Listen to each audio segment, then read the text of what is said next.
Did you know that apart from the confidants and the main cast, Persona 5 villains are also inspired by real-life figures? While the developer are able to confirm some of this reference, they won't be able to do so when it's come to the villains due to legal reasons. However, that doesn't matter because I'm here to share with you who these potential villains are based on, as the community has taken notice of the similarities. Suguru Kamoshida is believed by fans to be inspired by a judo gold medalist, Masato Ushishiba. His achievements are impressive, especially the 2 gold medals he earned from competing in the Olympic Games in 2004 and 2008. These draw similarity to Kamoshida, who also won a gold medals for volleyball in the Olympics.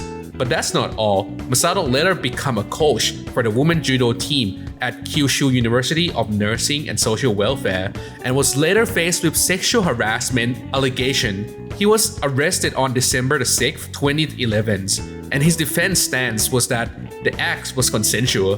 The court didn't accept his defense, of course, and sentenced him to 5 years in prison, which might seem low for what he did, but I'm not a lawyer. Anyway, similarly, just like Kamoshida had his gold medal stolen by the Phantom Thief, the Olympics also revoked the 2 gold medals from Masato as well.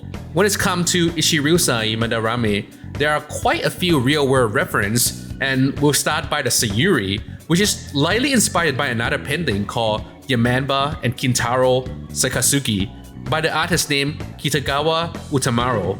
This made me realize that he is likely the inspiration for the name and character Yosuke Kitagawa. Oh, and by the way, let's keep this a secret between you and me, and I will never mention this ever again in the future video. But with the nature of the content I'm pushing out, I'm going to butcher so many names. So if you have a problem with it, or want to correct me, or even want to make fun of me, feel free to do so in the comments. Okay, no more fluff, let's continue. The forgery of the Sayuri paintings could possibly be models on the real events that happened to the Mona Lisa painting, where it was stolen by a man named Vincenzo Peruggia.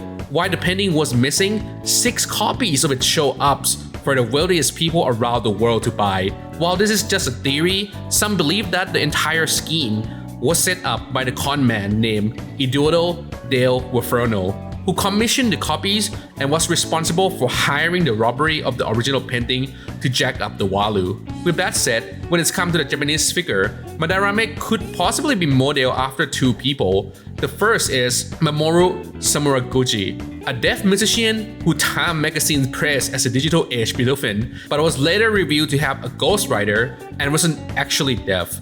The second person is Yoshichiko Wada, who won an Educational, Science, and Technology Minister Arts Encouragement Prize, but was later caught for plagiarism, as his work shows similarity to that of his colleague named Alberto Sui, whom he knew while studying in Italy, and the prize was retracted. Furthermore, Madarame's public apologies is also thought to be a reference to the over-the-top defense presented by politician Ryotaro Nonomura, which gained widespread attention in Japan. Junior Kaneshiro happened to look a lot like a Japanese internet celebrity named Tsubasa Yosawa due to their moe blob appearance. Oh, should I say he did?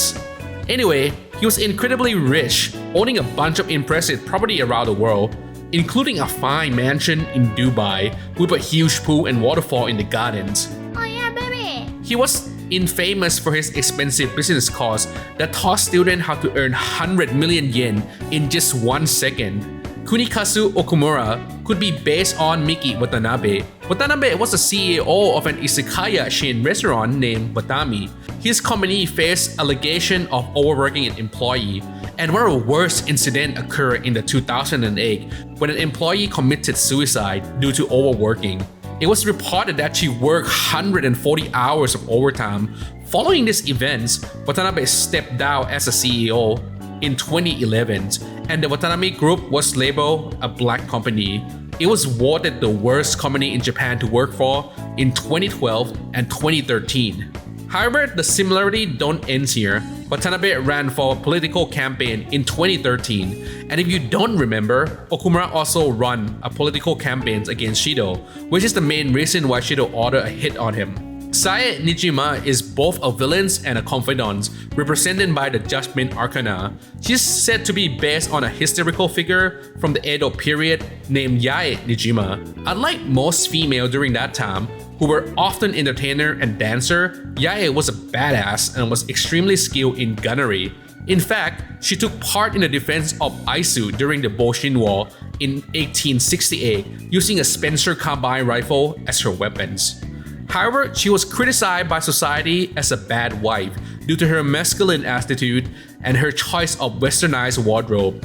Even though her husband at that time supported her lifestyle, after her husband's death in 1890, Yae joined the army once again as a nurse stationed in Hiroshima during the First Sino-Japanese War, and she was awarded the Order of the Precious Crown in 1896. After the war, she became an instructor at the nursing school, but when the Russo-Japanese War broke out in 1904, she volunteered once again, this time as a nurse at the Imperial Japanese Army Hospital in Osaka. Her commitment of course doesn't went unnoticed, and she received her second Order of the Precious Crown. Although Masayoshi Shido doesn't appear to be directly modeled after any specific person, he does resemble characteristics seen in several real politicians, particularly those who make grand yet hollow pledges to gain public backings.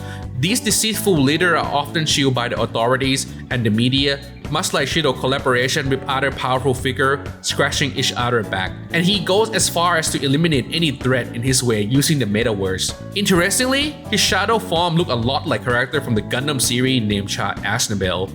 Furthermore, both the Japanese voice actor Shuichi Ikeda and the English voice actor Keith Silverstein voiced Chad Aznavour and also happened to voice Masayoshi Shido as well.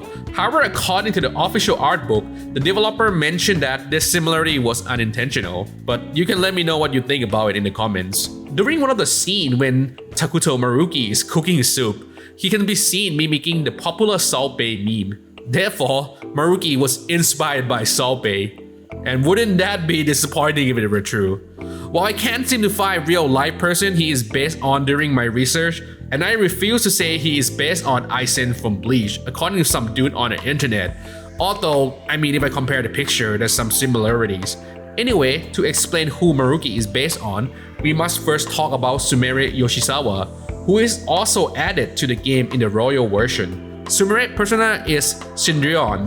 Cendrillon is an opera play scripted by Jules Massenet and Henry Keynes, and of course, it is based on the classic folk tale of Cinderella.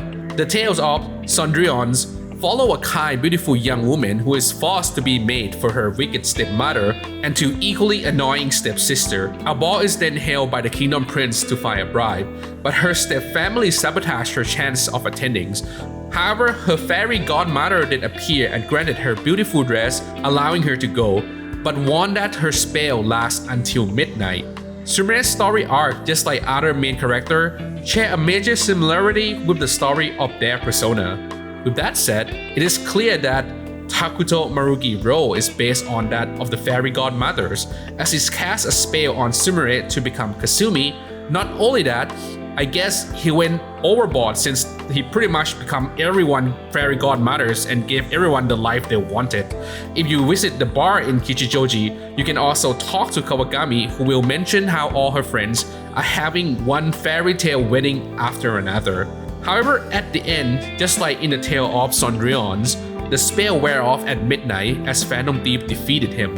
And while pain and misfortune are part of the real world, I do believe just like the prince fighting the real Cendrillon, we will also be able to find happiness or fulfillment as long as we don't stop searching for it.